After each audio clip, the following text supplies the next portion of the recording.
Meron palang dumaan guys na ano, nagtitinda ng talong. Kaya bumili ako. Idadagdag. Tapos ka na manok? Tapos ka na manok?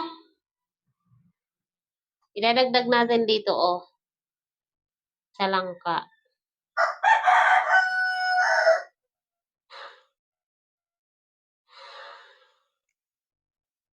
Ang sarap talaga isahog ng manok dito sa niluluto ko, no?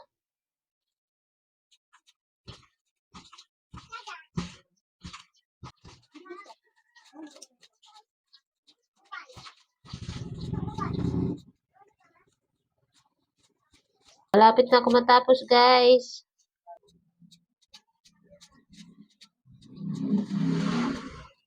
Pero guys, oh, tapos na maghiwa si manok.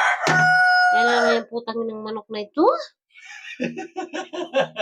Tapos na ako magayat. Hindi siya marunong guys magano ng sili, oh. Hindi niya daw tatanggalin yung tangkay. Ayusin mo. Ang bisa. Hindi marunong magbisa.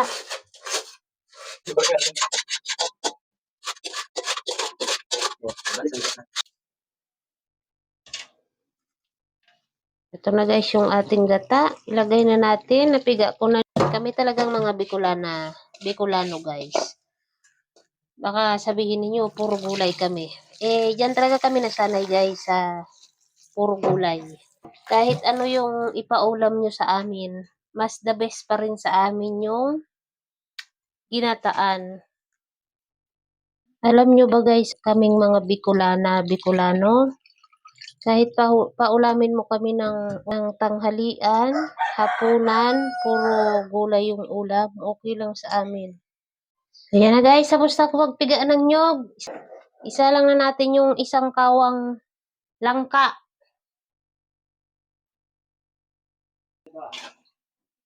Tingnan nyo guys. Namula na naman ang sili, oh. Namulaklak na naman yung gulay ko, guys, oh. Sus ko yan. Ayan lang muna natin siyang kumulo. Ayan, guys, oh. Hindi pa man ako nakakatapos magluto. Wala nang gas. Mahal pa naman ang gas. Bibili muna kami ng gas, guys, oh. Kaya naubusan kaming gas. Ayan na, guys, oh. Nakabili na kami ng gas. Sus, natigil na yung aming pagluluto. Ayan, magluto na ulit tayo, guys. Ilagay na natin, guys, itong talong. Oh, ang dami ng ginugulay ko, guys. Pero, hindi man talaga mahilig sa gulay yung mga kasama ko. Ano lang to, guys, para sa mga kapitbahay. Nagugulay ako ng ganito kadami. Tapos, papamigay ko lang. Tapos na yung piniprito kong, Gigi. Ito na yung aking ulam for today's video.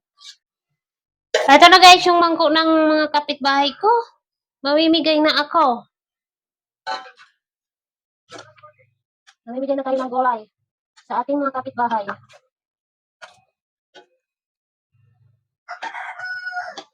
Yan. Okay na. Wait, pamigay mo muna. Yes na. Ayaw mautusan yung kasama ko. Mamimigay muna ako guys sa ating mga kapitbahay.